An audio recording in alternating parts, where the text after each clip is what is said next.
The grand ballroom of the Apex Tower glittered under 1,000 crystal lights. The annual TechForge Innovation Summit was in full swing, black ties, champagne flutes clinking, and the low hum of ambition filling the air.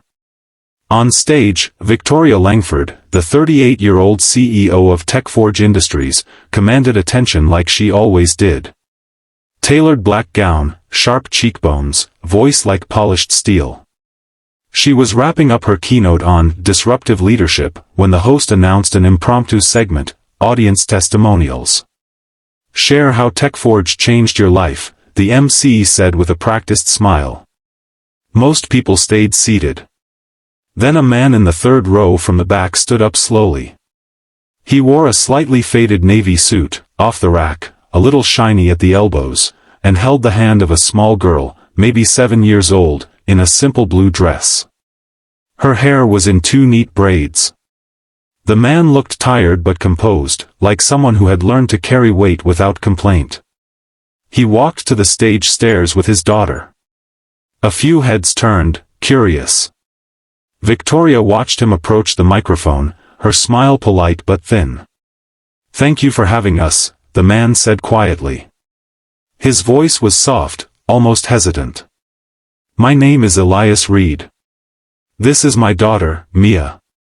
I just wanted to say. TechForge gave me a second chance." The room quieted a fraction.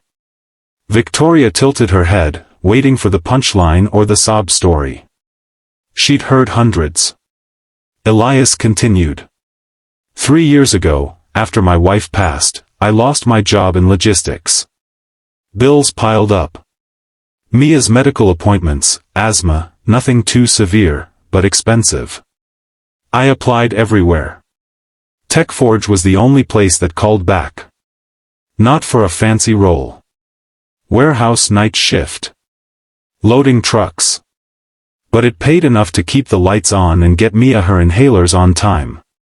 He paused, looking down at his daughter, who squeezed his hand tighter. I never told anyone there who I really was before. I didn't want pity or special treatment. I just wanted to work. And I did. Every night. Quietly. A murmur rippled through the crowd. Victoria's smile faltered for half a second. She glanced at her COO, who shrugged slightly. Elias went on. Last month, I finished my associate's degree in supply chain management, online, between shifts. TechForge's tuition program covered half. Because of that, I got promoted to logistics coordinator last week. It's not glamorous, but it's honest. And it means I can be home for Mia more. He looked up at Victoria directly. So, thank you, Ms. Langford. Not just for the paycheck. For believing people can rebuild. The room was silent for a beat. Then scattered applause started, genuine, warm. Mia beamed up at her dad.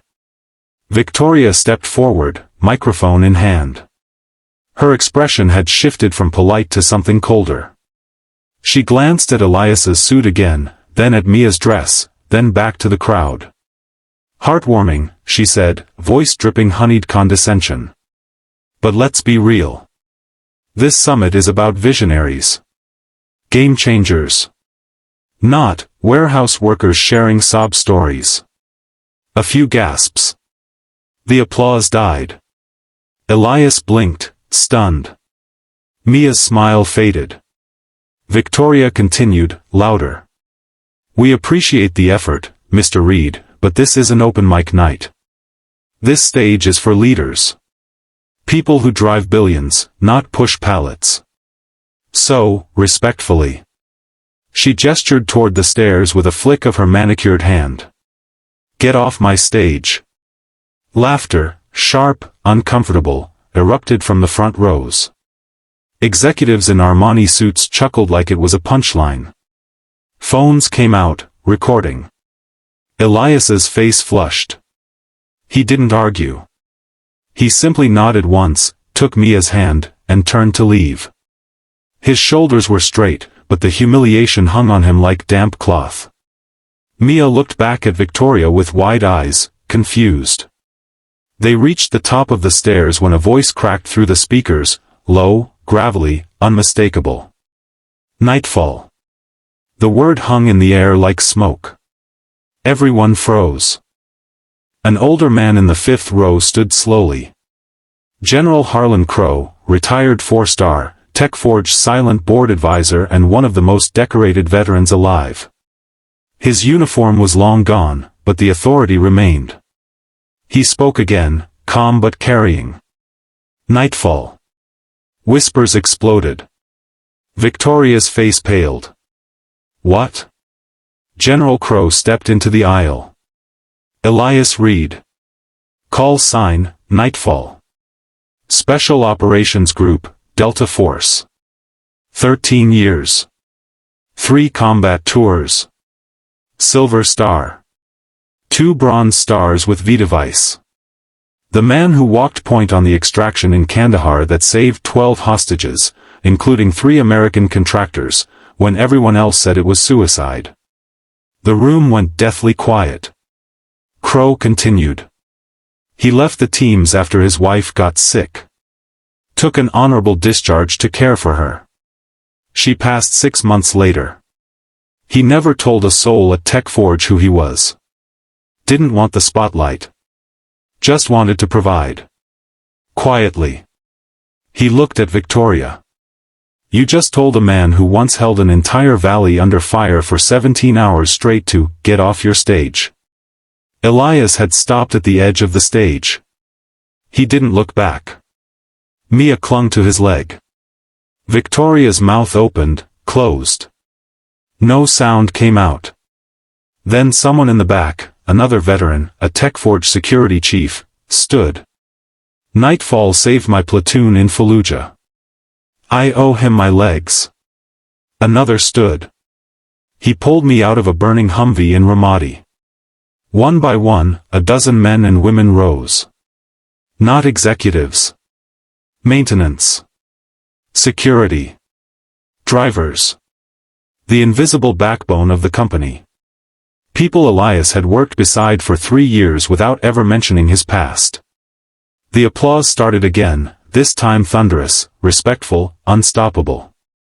Victoria stood frozen, microphone limp in her hand. Elias finally turned. His expression wasn't angry. Just, tired.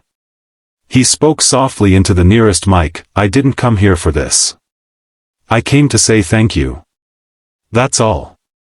He looked at his daughter. Come on, sweetheart. Let's go home. They walked down the stairs together. The crowd parted like water. No one laughed now. Victoria watched them go. Her face was the color of ash. Later, in the green room, she found the general waiting. Why didn't he say anything, she whispered. Crowe shrugged. Men like him don't need to brag. They just do the job. Whatever the job is. She swallowed. I humiliated him. In front of everyone. You humiliated yourself, Crowe said plainly. He'll be fine. Always has been.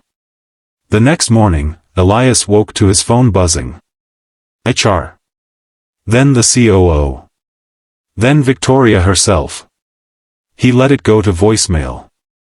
At 9:17 a.m., a black SUV pulled up outside his small apartment.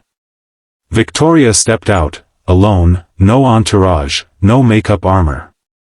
Just a woman in jeans and a coat, holding an envelope. Elias opened the door. Mia peeked from behind him. I came to apologize, Victoria said. Her voice cracked on the first word. What I did last night was unforgivable.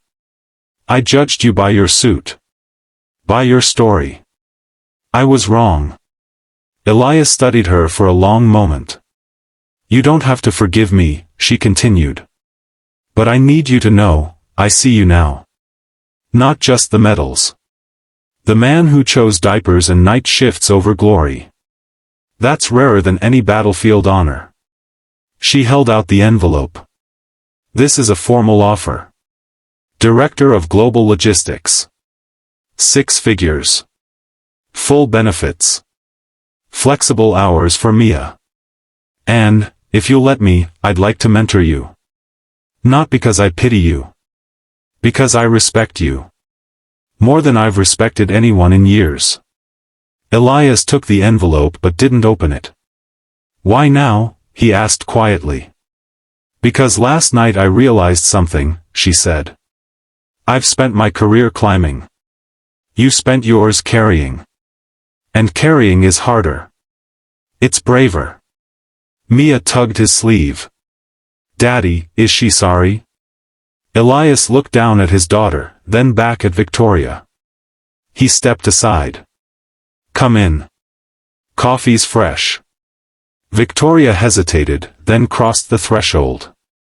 Outside, the city woke up. Inside, two very different worlds began, slowly, carefully, to talk. And somewhere in the quiet, a stage that had once been hers felt a little smaller.